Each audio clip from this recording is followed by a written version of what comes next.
Hello everyone, welcome to the channel Historical Journeys with Dale Blanshan. Today we're going to look at the land of Israel as it pertains to the resurrection of Jesus Christ. Now, I was able to take a journey last year to Israel, and it was a dream come true for an old preacher such as myself, who had been telling stories about places like the Garden of Gethsemane that you see behind me in this picture for 50 years. And all of a sudden got to go and see the places where those events actually happen. I wanted to show you something special to me. Look at that. Don't you wish you had one of those? That's my newborn granddaughter, Hazley Lane. You know, no accident, of course, it being a good grandpa. I'm boasting about those pretty intelligent grandkids. But this is a special thing because, Easter is a time of renewals.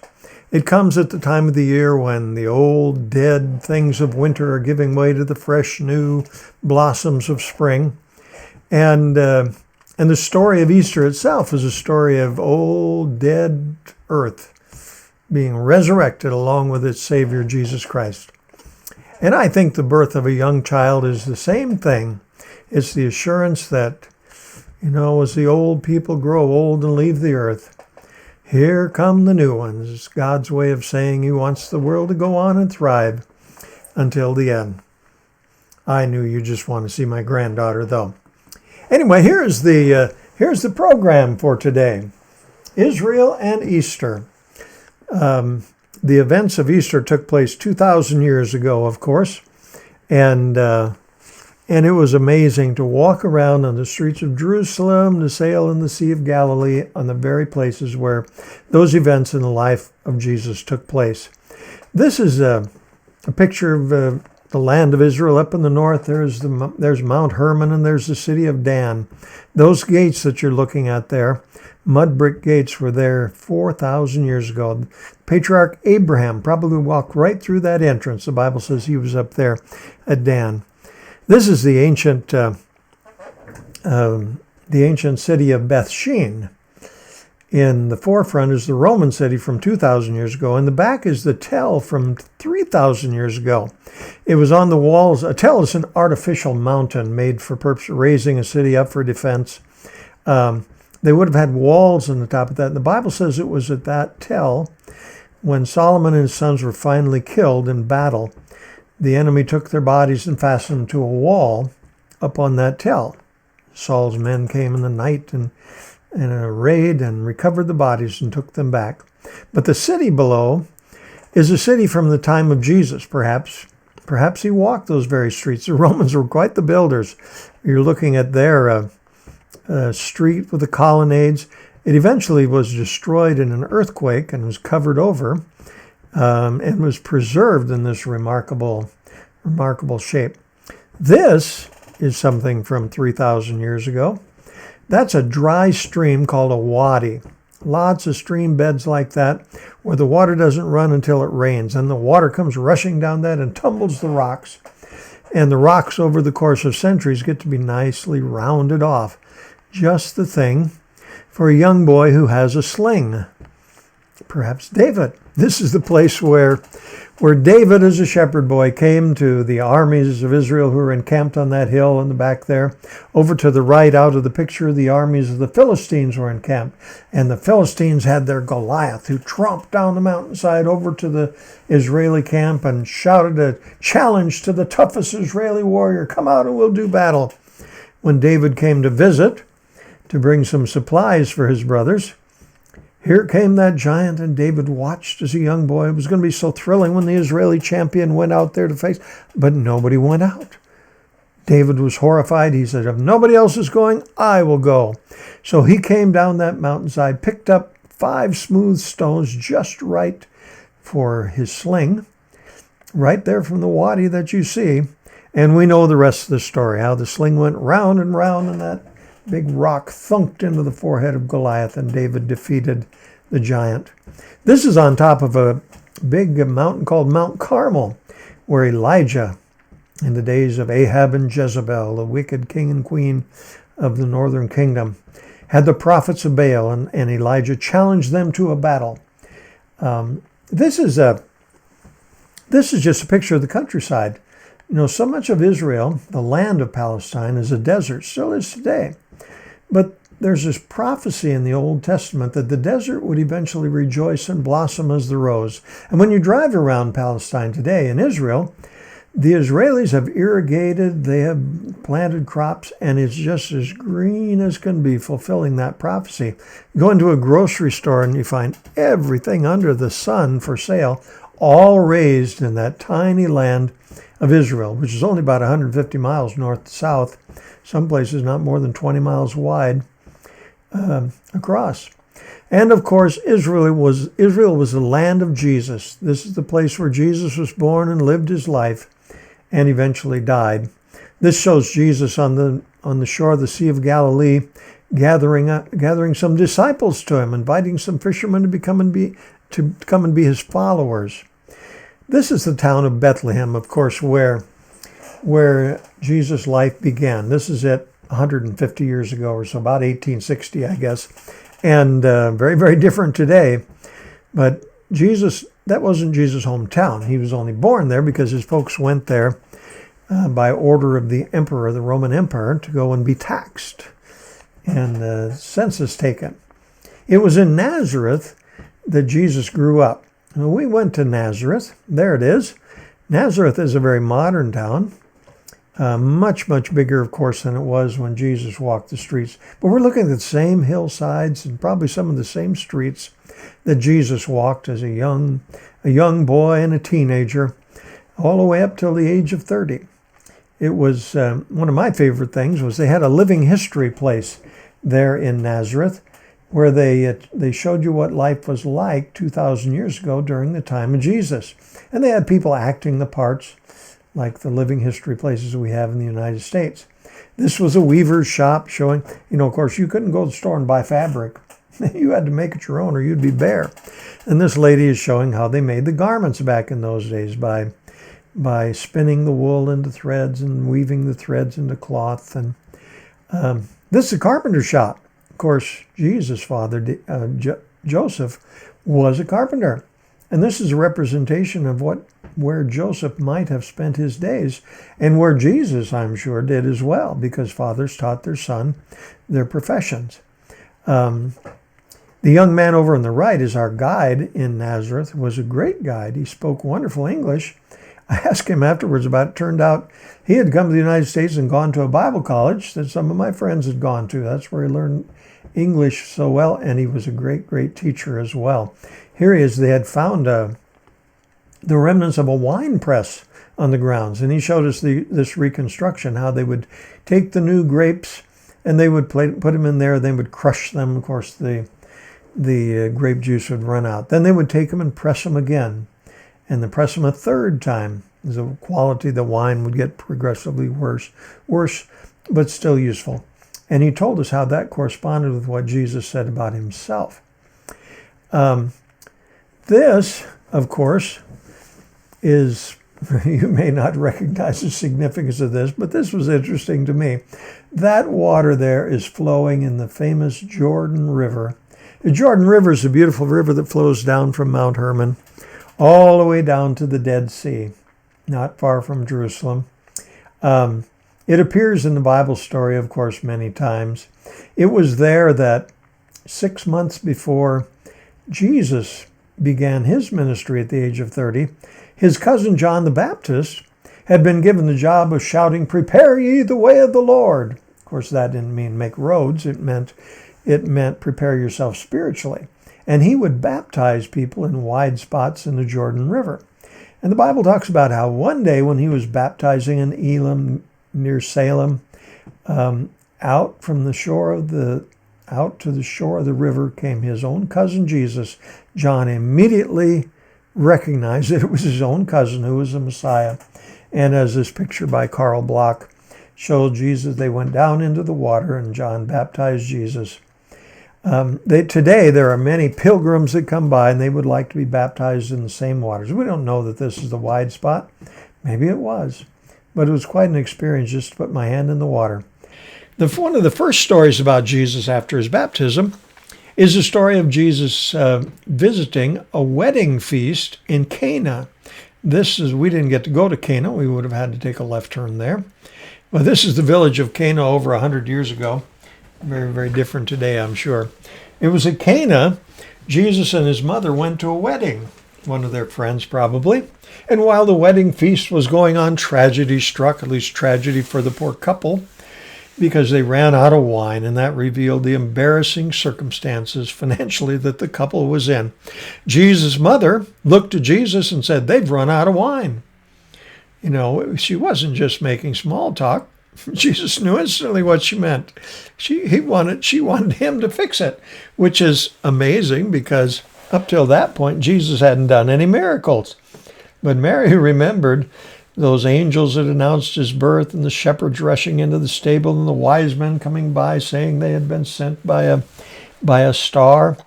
And she knew there was something special about her son. I guess she thought it was about time he started his work. Well, Jesus, sometimes our mothers know more about us than we do. Well, Jesus said, "Woman, my time hasn't yet come," but that didn't work. So he said, "Okay." And he called for water to be brought to him in the big stone pots. And then he said, "Take to the master of ceremonies," and he did. And the master of ceremonies poured it out, and it was the best wine. That all took place there in that little town of Cana.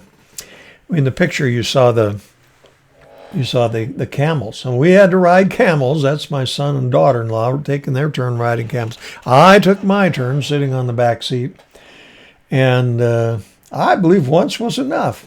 The camels lie down on the ground, and you get on top of them. Then they stand up, but they don't just stand up. Their back end stands up first, and then the front end stands up.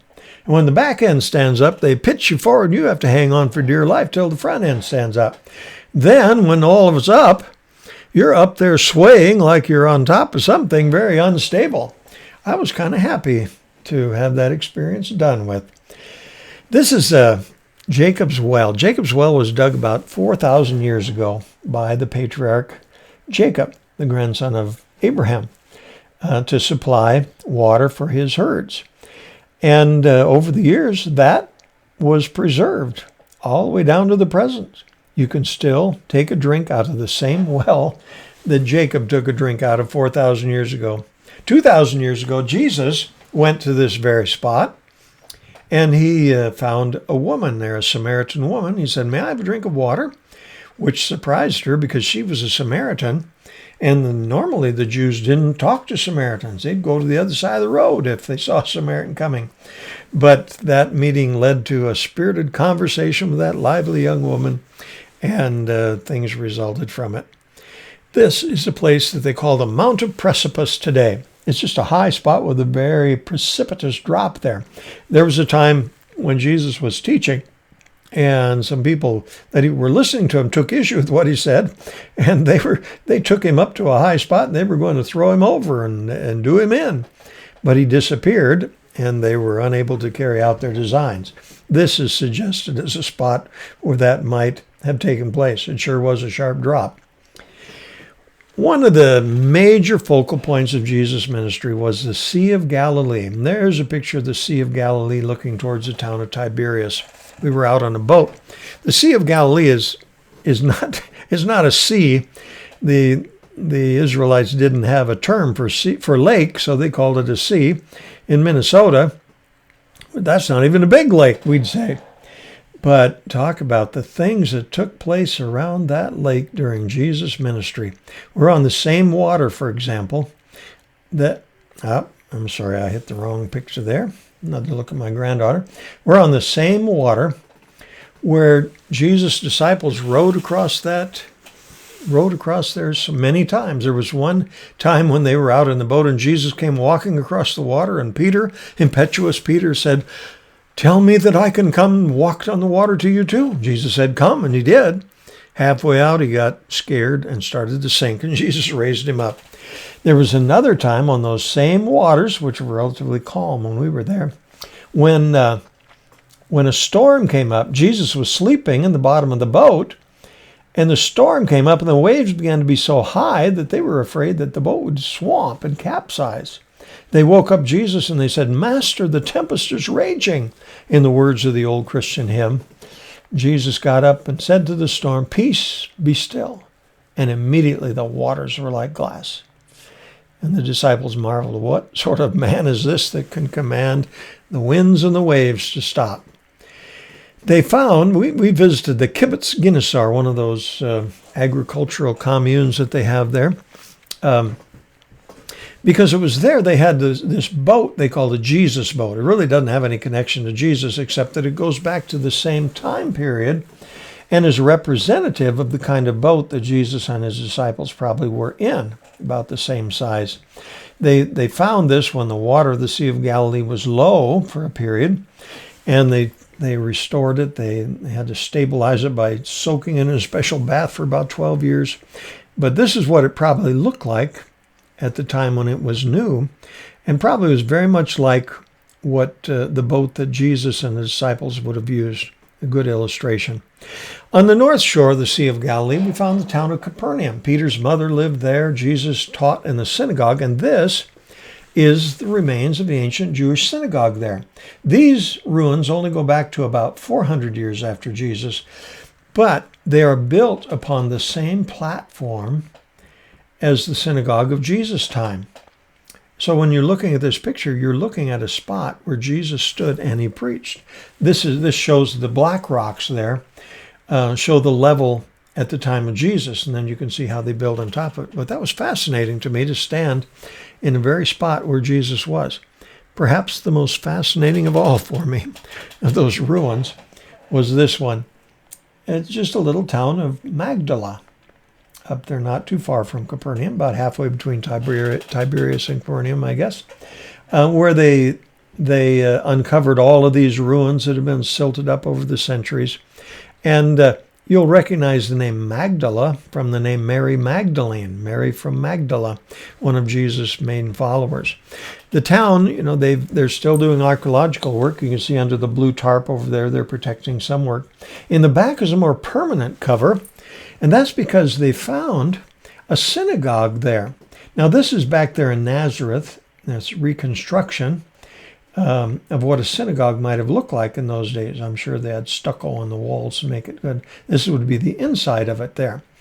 In Magdala, they found a synagogue just of that type. And you can see the chairs, the stone seats that would have gone up farther in back and on the ends of it there. The Bible says that Jesus preached in all the towns of Galilee. So he would have come to Magdala. And if he came to Magdala and taught in the synagogue, which was his habit, he would have sat in a chair in this very synagogue that we're looking at, probably to the left of that little stone altar there. That was just amazing to me, that modest little town, but yet the ruler of the universe stood on that spot and told the story to them. Jerusalem, of course, was a major focal point for the work of Jesus.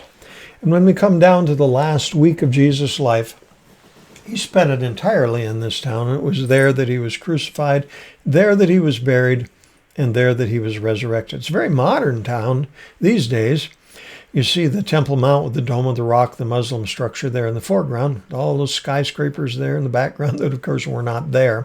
The old city of Jerusalem is to the left of the dome there and still exists, has existed for centuries and centuries.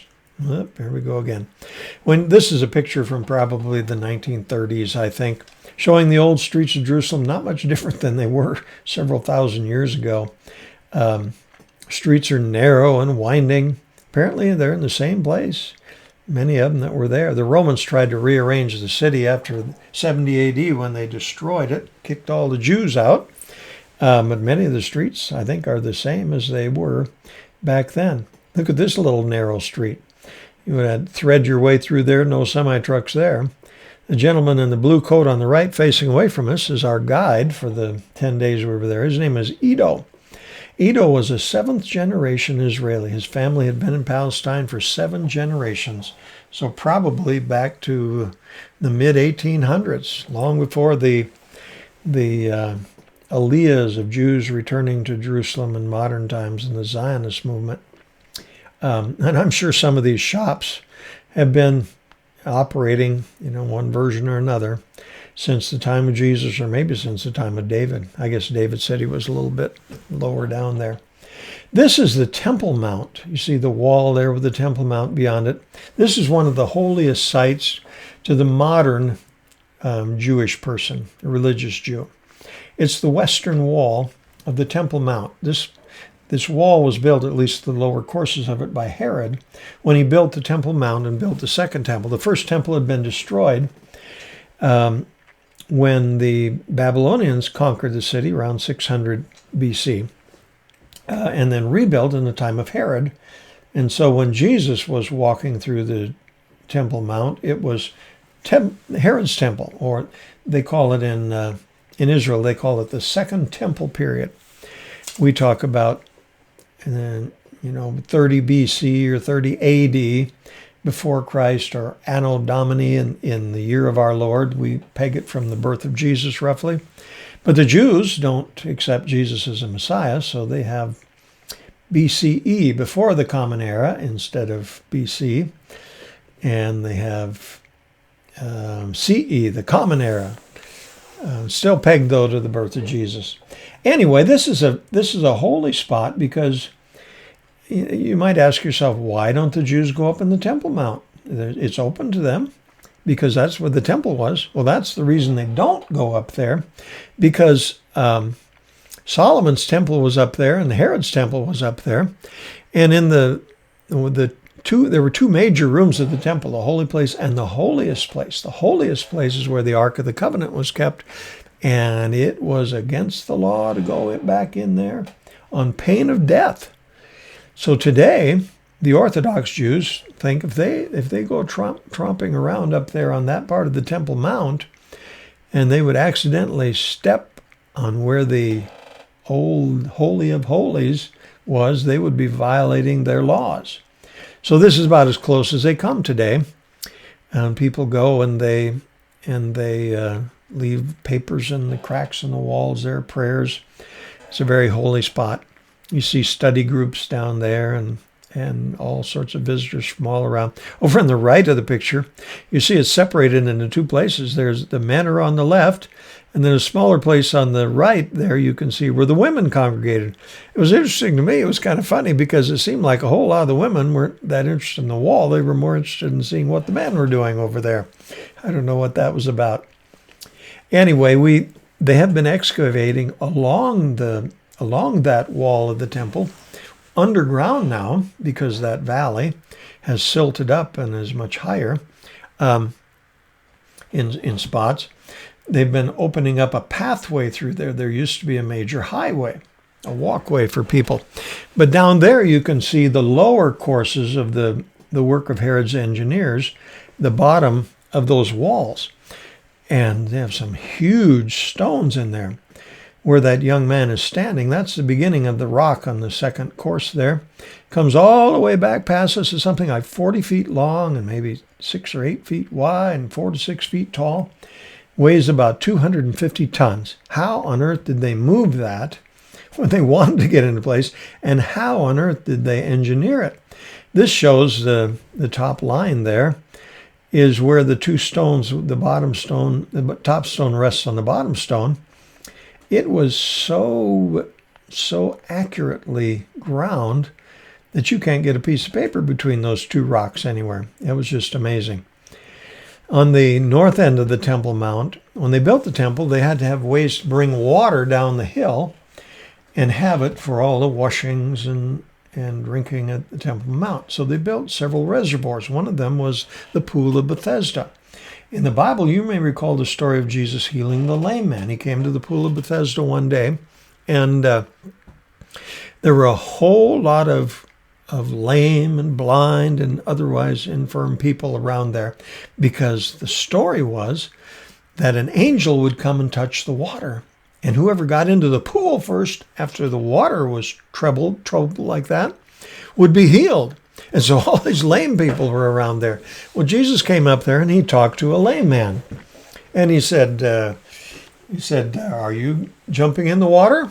And the man was, some chagrin, said, I can't move. Somebody always gets the water before me. And it must have been very, very frustrating for him to think that healing was so close. But he didn't know that healing was closer than he thought. Jesus said, would you like to be healed? You can almost hear the man saying, well, duh. But he didn't. He evidently gave Jesus some sign of assent, because Jesus said, okay, take up your bed and walk. I don't know what caused the man to do that when he knew that he couldn't walk. But he did this time. He stood up, his legs received strength, he took up his bed, and he was able to leave the place of his infirmity with a new life. It took place right there in that scene in front of us. There's another pool down at the bottom of the old city that Jesus sent a man to when he healed a blind man. He sent him down to wash in this pool. This pool was a reservoir for the old city, which was south of the Temple Mount.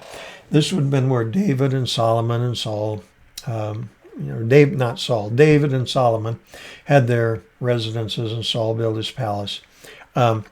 It's there because the source of water for the old city was from the springs that were deep down inside this mountain to the right off the picture.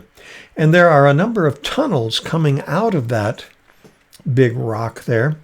One of them was dug by the Jebusites before David took over the city. Another one was dug by Hezekiah when he knew the Assyrians were coming to surround the city, and they covered over the Gihon Springs where they got their water, and then dug a tunnel up inside the old city so they would have water in the siege. We went way down there, and there were the springs, and the water was just thundering out of there. It was amazing. I think that was a place where the ancient Jews, all the way back to David's time, went to get their water. This is a model of the Temple Mount in the old city of Jerusalem as it probably looked back in the days of Jesus. It was originally on the grounds of the Holy Land Hotel. They've moved it to a museum now. But you can see what the Temple Mount looked like at the time of Jesus and his last week. On the south end, you can see two sets of doors there with steps leading up to it. Those are the Huldah gates. From this picture, those steps are directly in the center of the picture. As you can see, you come up quite a hill from the old city of Jerusalem to get through the Huldah gates there into the Temple Mount. There were 8 or 9 entrances to the Temple Mount, but this one was one where it had those wide steps. We were up on the Mount of Olives across the valley, and you can see the Temple Mount across there. Apparently, these streets are still in the same place they were at the time of Jesus. Jesus came down from the Mount of Olives and maybe on this very road, crossed that valley and went in through the eastern gate. And then up the steps, this is the south end here, into the Temple Mount. Here's a close-up of 3 of those, the one set of gates for the Huldah gates. These walls have been rebuilt, but the gates are still in the same place. And when you look at the steps there, these steps were cut out of bedrock. Now, this is where Jesus and his apostles probably came into the temple many, many times. We know that because just down the steps, there are a bunch of mikvah. Mikvah were baptistries. If you were going to go into the temple, you had to be ceremonially clean. And that meant you had to take a bath. And not just a bath in any bathtub. You had to take a bath in living water, which meant running water. So they had all of these mikvah there so that you could wash yourself, and then you go directly into the temple. And I'm sure Jesus, being a Jew that obeyed the Old Testament laws, did that as well. Here's a close-up. These gates have been, in medieval times, they were bricked up, and the walls there are recreated walls, but the entrance there would have been the ones where Jesus and the apostles came up. Here we are looking down upon that in this picture from 80 years ago, and you can see it right at the bottom of the picture, the unexcavated part there where they would have come in. Over on the right side is the gate called the Eastern Gate. And I was surprised at the size of the Temple Mount. But there were places with trees, pleasant places to walk up there besides the temple. It was just a pleasant place to be. Not everything was pleasant, though. There were soldiers up there.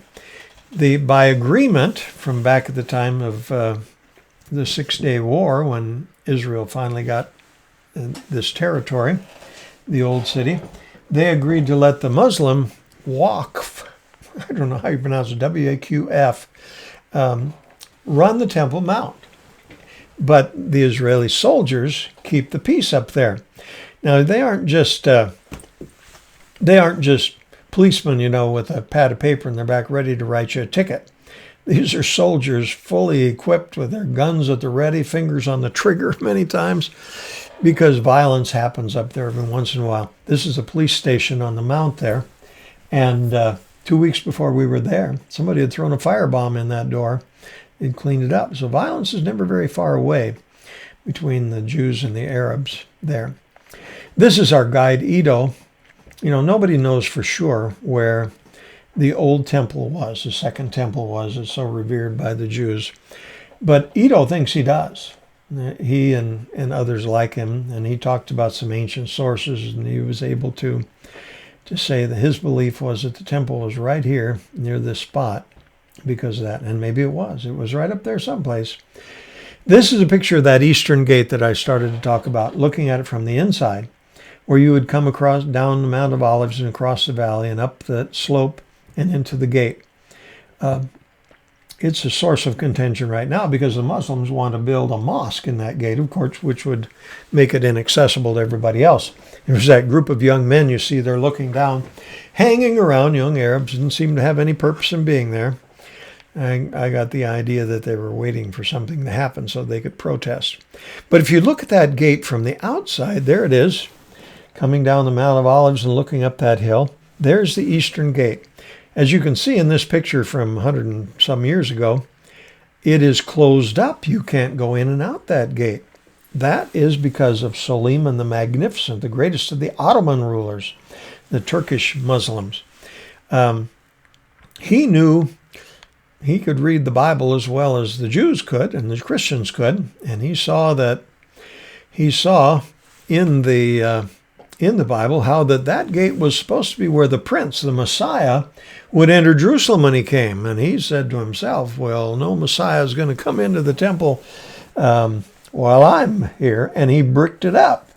So, and furthermore, they put a cemetery in front of it, which was another thing to keep the Messiah. He figured the Messiah would be a young Jewish rabbi, but whoever it was, they couldn't go into the temple without ceremonially washing. If they became unclean by stepping in a cemetery, they would have to wash before they went in. But the mikvahs were all on the south side. So no Jew could be clean if he went in the eastern gate because he went through that cemetery. But I don't think he read the rest of the verse here in Ezekiel. Ezekiel said, the gate shall be shut. And so Suleiman was himself carrying out part of the prophecy.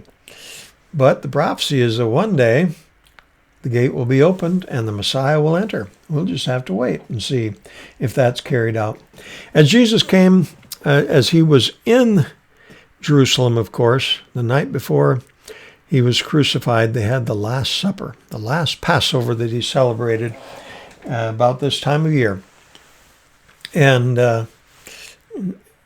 it would have been Thursday night, a couple nights ago, as I am saying this, would have been the Passover feast. Well, after they celebrated the Passover together, of course, it says they sang a hymn and they went out into the Mount of Olives. And the place they went to was the Garden of Gethsemane. And there Jesus prayed in agony because he knew what was just about to happen to him. Well, they have a place that they call the Garden of Gethsemane today, and I'm showing you a picture of it here. It's an ancient garden, most of the way down the side of the Mount of Olives. It fits the description. There are no other gardens. I asked our guide, I said, is the reason that they call this the Garden of Gethsemane because there's no other candidate in the area? And he said, yes, that's about it. But if you look at those trees there in this garden, Could that have been the spot where Jesus left his disciples and said, I'm going on over there yonder. You wait here and try to stay awake while I pray. Look at this tree. That tree didn't grow yesterday. That tree is thousands of years old. And it could very well be that this is exactly the spot, the Garden of Gethsemane, where Jesus agonized and sweat, as it were, drops of blood in the garden. It just would be really neat to know for sure that that was the place. But anyway, that's where Judas came, having left the Passover feast early. When Jesus said, whatever you're doing, do it quickly. What he was doing was going to tell the Roman authorities who were looking for Jesus where Jesus was. And he brought a contingent of soldiers to the Garden of Gethsemane, and there was Jesus. The soldiers didn't know which one was Jesus, but Judas had told them ahead of time, whoever I kiss, that's Jesus. Came up to Jesus, and he kissed Jesus on the cheek, and the soldiers arrested Jesus and drug him away. Now, when you go back to Jerusalem, if you go from the garden up there, we came by this church that was nearby there, and here were some American tourists. I asked them, yeah, they were from Houston or something like that. A whole family, 6 kids there, if I counted right. What a blessing if you're a young child to be able to go to the land of Israel and then have those pictures in your mind whenever you read those Bible stories. I don't know what it cost to take 8 people there on that trip, but I'm sure it was worth it. Anyway, as they came, as they drugged Jesus, most likely around the south end of the Temple Mount, they would have come up by this road up into the upper city. Apparently, this was a major road. They've excavated it. And as Jesus was being taken from, one high priest, Annas, to the other high priest, Caiaphas, to Herod, the king, to Pontius Pilate, the governor, this would have been a road that he walked on. It's not like, this road has steps on it. You didn't drive trucks up and down here. It was a walking road, but it came up the city, and right on our right there is a place that they call Caiaphas's house. Caiaphas was the high priest of Israel. There's a church there on that spot, but they've excavated a house. And the reason they think it's Caiaphas's house is because it was a special house. It was much bigger. It had facilities that were not normally part of a house. Several mikvahs, Jewish baptistries, that would have been important if you were the high priest of Israel. And it also had a prison in connection with the house, a jail. We went down in there. It was cut into the rock. And it's possible that Jesus spent a little time in there. It's possible that Paul spent a little time in there later. We were down in there. They had somebody years ago had cut a hole in the wall so we could get down in there. But in Jesus' time, this would have been the way you got in there. No climbing over the walls of this jail. They lowered you down and raised you up when it was time. I bet you were glad to get out of that place. Could have been the very place where Jesus was in prison. Of course, we know that then Jesus was taken and crucified. And we don't know where, because it hasn't been preserved. There are 2 major spots. One of them is the Church of the Holy Sepulchre, which I don't think was a spot. There was a man named Gordon, an English explorer, an amateur archaeologist back in the mid-1800s, who set himself the task of finding a likely spot for the crucifixion. And he went all over the city and surveyed it, and he found this escarpment here that caught his attention because he had read in the Bible how that Golgotha, or Calvary, where Jesus was crucified, was also called the place of a skull. And as he stood back, I should have had a picture from a little ways back, and looked at this cliff side here, he saw those 2 big holes in the cliff that looked for all the world like the eyeless sockets of a skull. That could have been the very place where Jesus was crucified, up on top of that hill. If we knew for sure, of course, that would be the holiest spot for Christians in the whole city. I was reminded as I looked at it that Jerusalem is not a Christian city, it's a Jewish city. And the Jews do not believe that Jesus was a Messiah. And so, where if it was a Christian place, maybe there'd be a huge plaza down below to the right where you could sit and contemplate a cross up on that hill. Nope, There's a bus parking lot there instead. But nearby, over to our right, is another thing that we really don't know if it has anything to do with Jesus, but it is certainly representative and provides a picture, and that is the garden tomb. You go down in this spot that had once been a quarry, and many of those quarries then became places where they would hollow caves out of the hillside and use them for tombs. And this one is called the garden tomb because it has a garden in front of it. Now, the story in the Bible where Jesus was crucified in a tomb of Joseph of Arimathea, one of the rich rulers of Israel.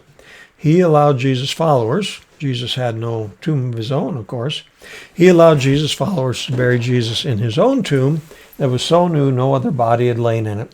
Now, the tombs back then are different from ours today. We put a body in the ground and we cover it up and we go away and leave it and expect to never dig it up again. But the tombs back then were places where you would put the body in there and not cover it up with dirt. You would put the body in there. This is a front showing the trough on the left side there where a huge round stone could roll.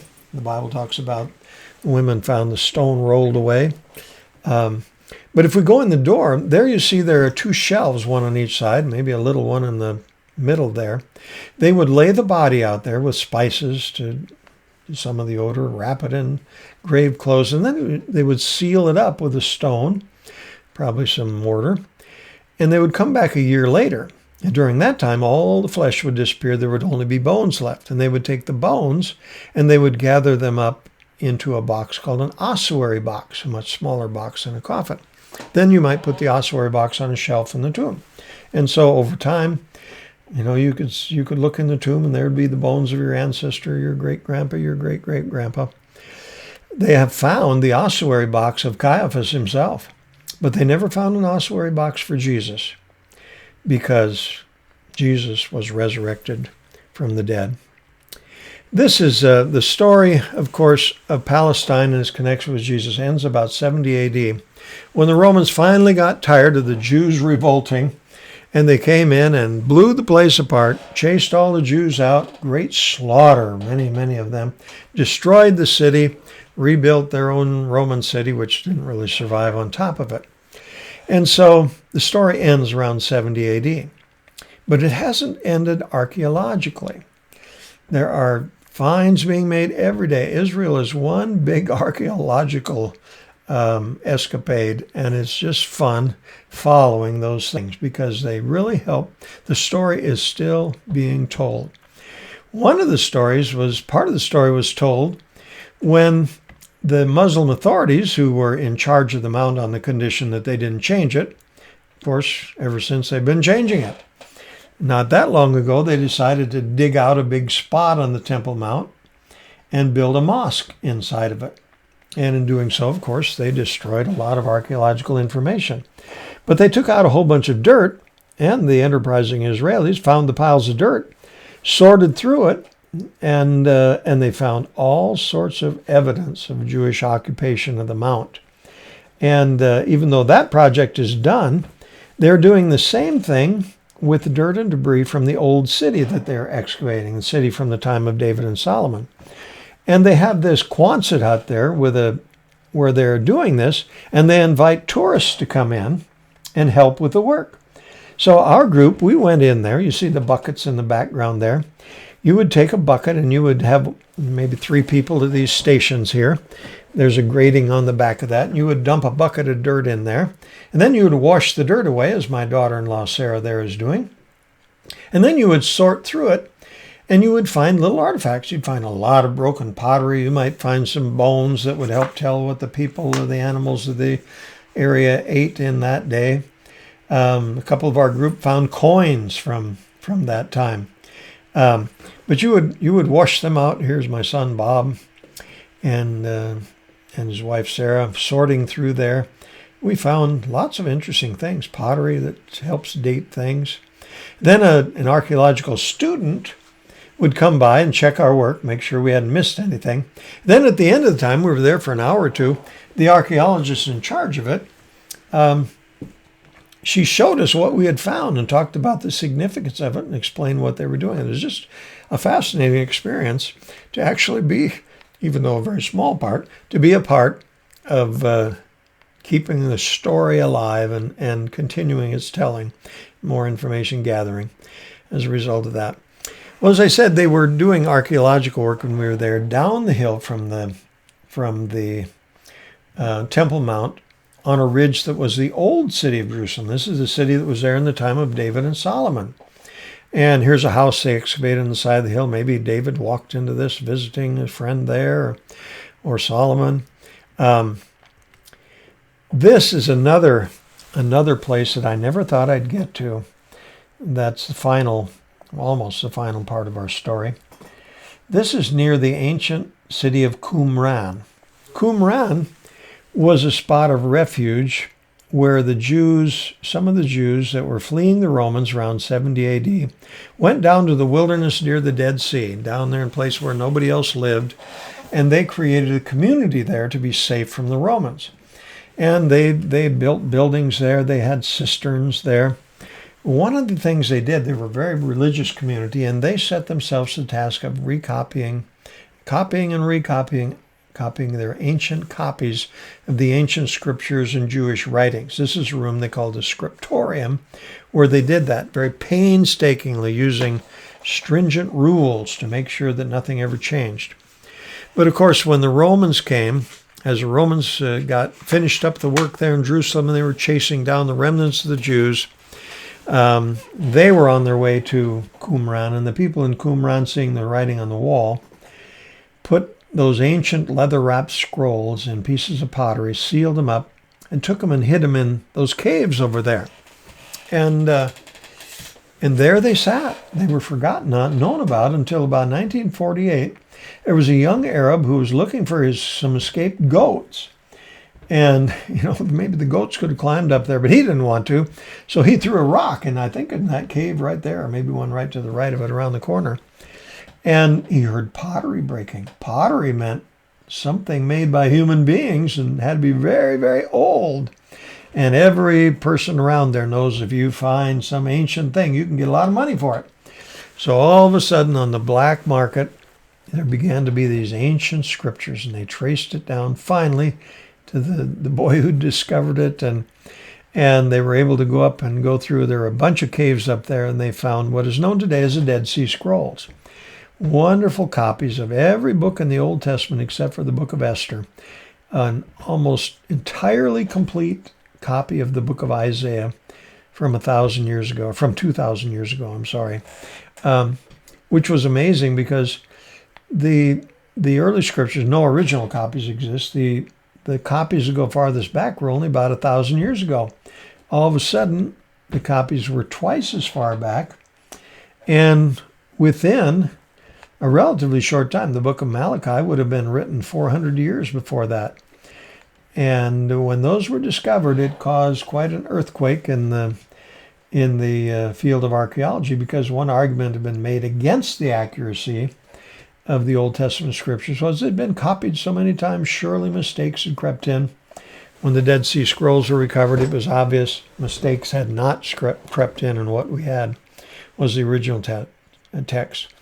One more place. It's another remnant left over from the Roman assault on Palestine in 70 AD.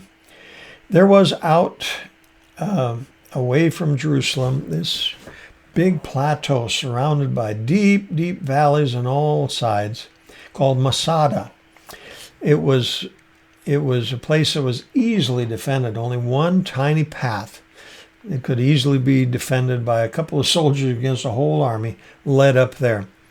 And it was here that Herod, evidently a bit paranoid, built himself a palace. That's what we're looking at. 3-story palace going down the side there, knowing he'd be very well protected there. But it was there that another group of Jewish refugees went to escape the destruction of Jerusalem. And they lived up here in this plateau. The Romans knew they were there, but it was so easily defended. They built houses up there. They had fields to grow crops. They had huge cisterns to save the water whenever it rained. And they might have been there forever. except the Romans weren't going to let them. Here we are looking down. You can see how far down it is down there. You see those two squares. Those are the remnants of Roman camps. The Roman general built those camps down there, 3 or 4 of them around there, to keep these rebels from escaping. And then the Romans began building a ramp. You see it on the left there. They had huge war machines made out of timbers, and they would work behind those things and bring in the dirt. And slowly but surely they built a ramp that came up to the walls of Masada. And the soldiers at Masada couldn't do anything about it. They just helplessly had to watch as the Romans came closer and closer, until finally it became obvious that the next day the Romans were going to attack, and of course everyone would be killed. So they had a council the night before, and they decided that rather than wait for the Romans, they would end their own lives. And they did. They laid down in families, and a small group of men, maybe 10 of them, went around and killed everyone. Then those 10 men drew lots, and one of the soldiers that drew the lots killed the rest. Then he fell on his sword and killed himself. So when the Romans came the next day, all they found was a stillness of death. It was an amazing place to be. I guess they take the soldiers in the Israeli army, the new recruits, up to Masada, and they swear that Masada will not fall again. Anyway, the rest of the story has to be rewritten, has to be written by us. And will be finished off one day, of course, when the resurrection, the end of the story, is the second coming. So I hope you've enjoyed the program for today. I hope it's something that will make your Easter that much more significant. If you ever get a chance to go to Palestine, do so. It's an amazing thing. So with that, we'll say goodbye. Be sure to check back for new offerings. I hope to get some more things up there on this website, on this YouTube site, for my friends in the assisted living places and nursing homes, and anyone else that cares to investigate. So say goodbye and see you next time.